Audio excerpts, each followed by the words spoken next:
Hi, my name is Jim Alcon. I'm the editorial director of Booktrib. You've written a book. That's a magnificent accomplishment. You should be congratulated for that. And you're probably here today because you're trying to figure out, well, how do I spread the word about this book? How do I get people to read it? So the first question you really need to ask is where do readers learn about books? You need to target that audience. Here are some places where readers might learn about books. Advertising, it's all over the place, of course. Social media, so you're probably bombarded with social media. The truth is about 2% of social media had any real effect. Libraries, what a non-threatening place to look around and discover books, right? Bookstores too. Bookstores can also be non-threatening, provided a salesperson is not leaning over your shoulder. But all great sources. And bloggers, they are terrific. They write about perhaps a specific genre that might be the exact match for your book. So you want to check out the bloggers, and that's where readers go too to learn about books. Any of these common strategies are places where readers go. But you know what? The number one source of where readers learn about books is almost too simple to be true. It's good old-fashioned word of mouth. It's so funny. It's a simple, informal discourse in which a trusted friend or colleague is recommending a product or service that they think you might like. There's no technology. There's no modern day marketing. It's as old as the hills, but you know what? It's the top way people learn about books. And predominantly, you'll see some of the ways just a friend who you trust, and you're on the same wavelength with taste. They'll tell you about a book, and you'll say, okay, I'm going to give that a shot. Or colleagues or reviewers that you come to like. You say, every time this reviewer writes something, I'm on the same wavelength as she is. Reading groups and book clubs. This is where you have elite, curious, diverse people who love to talk about books. They love to talk about books. They like to talk about the books they're reading. They like to tell others about books. It's a primary source of how people learn about what to read next. So the question is, how do you extend this word of mouth beyond your immediate circle and your immediate friends? There are a number of ideas I want you to just think about. It might not necessarily provide a solution today, but these are some things you should think about. It takes many impressions to make an impression, okay? If you don't do anything when it comes to sharing information about your book, the outcome is pretty predictable. But when you're doing something, when you're making a lot of impressions, more than one impression on an audience, the likelihood is greater. The probability increases that something is going to click, that somebody is going to resonate with it. I always like to use the example of listening to the radio, and I hear an ad on the radio the first time as I'm driving along. First thing I'll do is I'll click and change the station. I'll hear the same ad the next day, and I'll be thinking about, what do I have to do today? What's going on at work? And my mind won't be in it. By about the third or fourth day that I hear this ad, I stop and think for a second. Boy, I've heard that. The jingle is already in my head, perhaps, but I've heard it over and over again. And I'm thinking, you know what? Maybe I can use that product. But it takes a while. It takes getting in front of them a lot. Number two, get elected.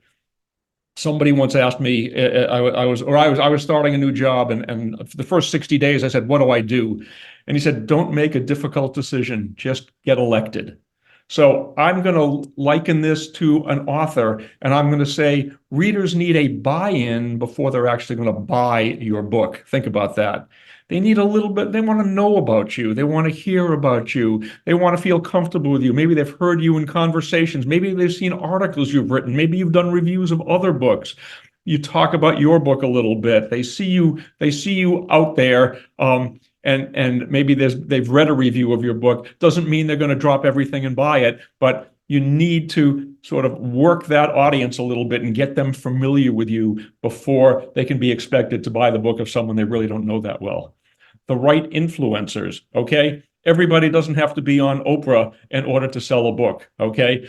Not all influencers are created equal. There are different levels of influencers, but there are some influencers that are bloggers that reach a very large audience in the genre that you're trying to reach. So the question is, how do you get in front of these right influencers? One, you have to find them. You have to jump into the conversation, see what they're talking about, see what interests them. Because if you can jump into a conversation, that's going to be stronger than you're saying, let me tell you about my book. That's the first thing to turn them off. But finding the right influencers. Consistent, persistent, and insistent. This is a nice little phrase here. It's the phrase of Mark Victor Hansen. I don't know if any of you are familiar with him. He wrote the iconic best-selling book, Chicken Soup for the Soul. What you need to know and what will give comfort to all of us out there is with his book idea, he was rejected by 144 publishers before he finally clicked. Okay, 144 publishers today have the honor of saying, I turned down one of the most iconic best-selling books of all time. Okay, so the idea is have patience, don't quit, be consistent in your messaging, be persistent in the way you go about marketing, and don't lose faith.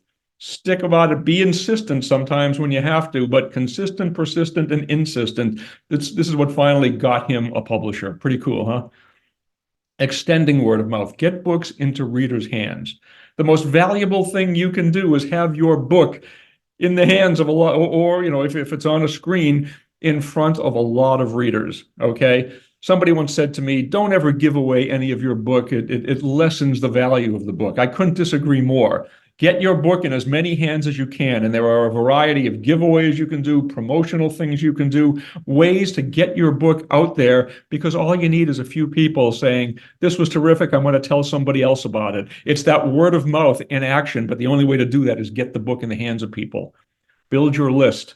Number 6, the Holy Grail. You must have a list. How do you build a list? Well, it's not easy, but you have to go to events. You have to do some guerrilla marketing. You have to get out there, collect cards, collect email addresses from people, write a blog. It's not easy. It's time consuming. You need a good website and a blog where it resides, because that way you can send it to people once you're building your list.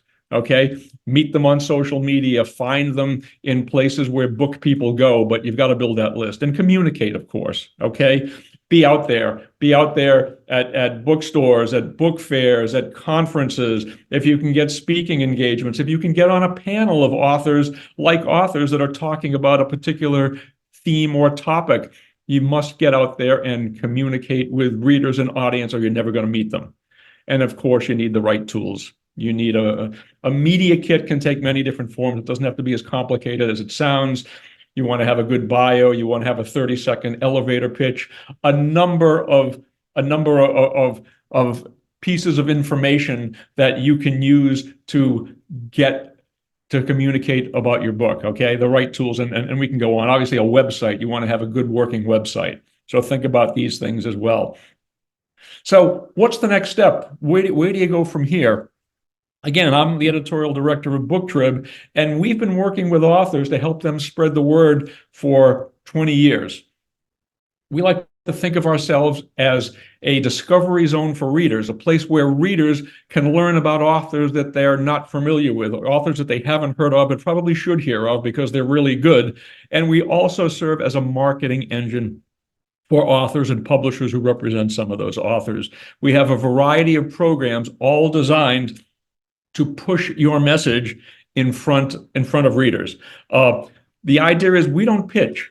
Okay, we don't pitch. We don't have to beg, borrow, and steal to say, please cover us. Please cover us. I need to get in this column, or I need a review on this website. When you do a program with us, it's guaranteed that it will happen. We do programs all designed to get you in front of thousands and thousands of readers. So we push, we don't pitch. That's how we look at it. And in terms of a personalized word-of-mouth campaign for your book, that's what we will develop with you. Again, we have many ways to get in front of authors, but we are very customer-centric. We will talk to you. It's very hard for you to book any of our programs without having a conversation with us. We want to know what your book is about. We want to hear about it. We want to hear who your target audience is. We want to hear some of your objectives. And then we can tailor a program to meet those objectives. So basically, all of this, I hope I've given you some ideas to think about. It's all in your hands, but let me tell you, Booktrib can lend you a hand. So we hope to hear from you, and we'd love to work with you and learn more about you and your book. Thank you.